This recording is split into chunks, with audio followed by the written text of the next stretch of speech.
ದೇಗುಲ ದರ್ಶನಕ್ಕೆ ಸ್ವಾಗತ. ನಾನು ನಿಖಿತಾ ಎನ್ ನಿಮ್ಮ ಮುಂದೆ ಶಿವನ ಹಾಡನ್ನು ಪ್ರಸ್ತುತಪಡಿಸುತ್ತಿದ್ದೇನೆ. ಶಂಭೋ ಮಹಾದೇವ ಸದಾ ಶಿವ ಅಂಬುಜನಯನ ನಾರಾಯಣ.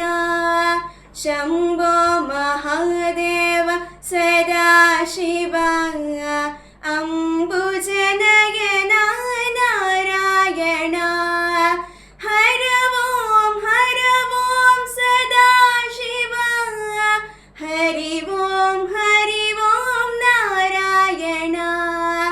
ಹರ ಓಂ ಸದಾ ಶಿವ ಹರಿ ಓಂ ನಾರಾಯಣ. ಪನ್ನಗಭೂಷಣ ಸದಾ ಶಿವ ಪನ್ನಗ ಶಯನ ನಾರಾಯಣ. ಹರ ಓಂ ಸದಾ ಶಿವ ಹರಿ ಓಂ ನಾರಾಯಣ.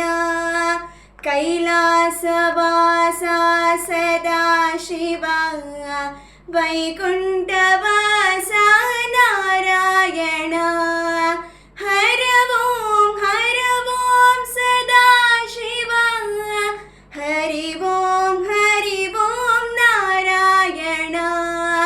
ಗೌರಿ ಸಮೇತ ಸದಾ ಶಿವ ಲಕ್ಷ್ಮೀ ಸಮೇತ ನಾರಾಯಣ. ಹರ ಓಂ ಸದಾ ಶಿವ ಹರಿ ಓಂ ನಾರಾಯಣ. ಪಾರ್ವತಿ ರಮಣ ಸದಾ ಶಿವ ಪಾಪ ವಿಮೋಚನ ನಾರಾಯಣ. ಹರ ಓಂ ಸದಾ ಶಿವ ಹರಿ ಓಂ ನಾರಾಯಣ. ಭಸ್ಮ ವಿಭೂಷಿತ ಸದಾ ಶಿವ ಶ್ರೀಗಂಧ ಲೇಪಿತ ನಾರಾಯಣ.